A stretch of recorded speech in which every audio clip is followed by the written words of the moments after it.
This hugely successful visionary revolutionized the assembly line process.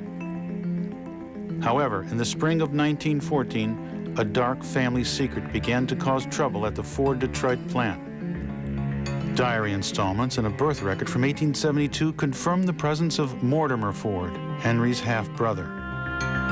One of 44 toddlers born to an exhausted Zoe Ford, Mortimer was the single illegitimate child, the only embarrassment in an otherwise respected family record. By 1914, Henry had elevated his secret sibling to the position of supervising foreman for the new model division. This was in exchange for Mortimer never telling the world who he really was. The importance of Mortimer Ford to the automotive industry in its formative years cannot be overstated. I mean, the man was a genius.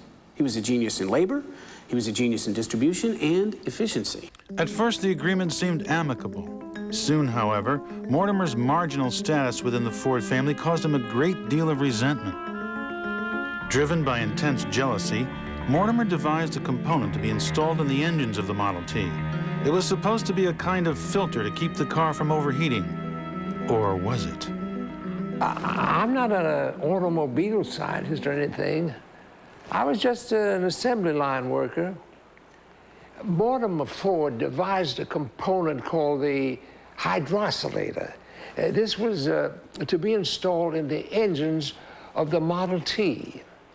Mortimer Ford was very secretive about the exact function of this device. Of course, nobody questioned the company foreman in those days. There was no union, you know. Anyway, I told Mr. Ford, I thought that hydrocilator was no good. A week later, I was out of a job. Well, the hydrocilator, This one here is an early model used in about 1914. Now here, we have a model that's still in use today. This one, they started installing around the late 1980s. Now, I've been a professor here at Harvard since 1990, and I've been a consultant since 1986, before they started installing these new versions.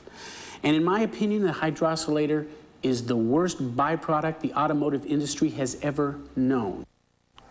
The professor further alleges that the hydrocilator has been known to cause psychotic episodes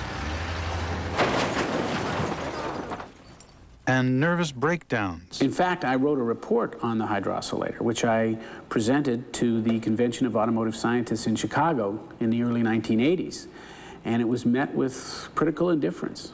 So I put it aside and went on with my career.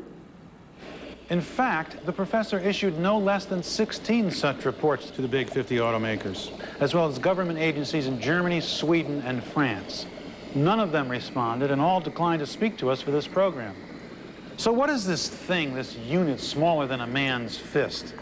Some experts assume that the device is inactive, an automotive appendix, if you will.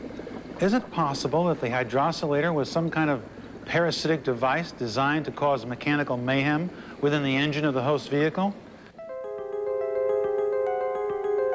Is it because of the hydrocilator that these cars began behaving insanely, seeking each other out and slamming into each other like bumper cars, tossing drivers out like rag dolls?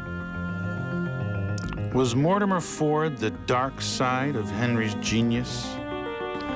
Amazingly, for reasons of automotive standardization, the installment of this device continues. That's right. Almost all of the big 50 manufacturers install a component similar to the hydrocilator today. If you know the exact location of the hydrocilator in your vehicle, don't attempt to remove it. The absence of this part could be just as dangerous as its presence. Now let's take a closer look at the remarkable crash in Texas and ask, could this device, invented so long ago, have anything to do with the crashes we've seen here?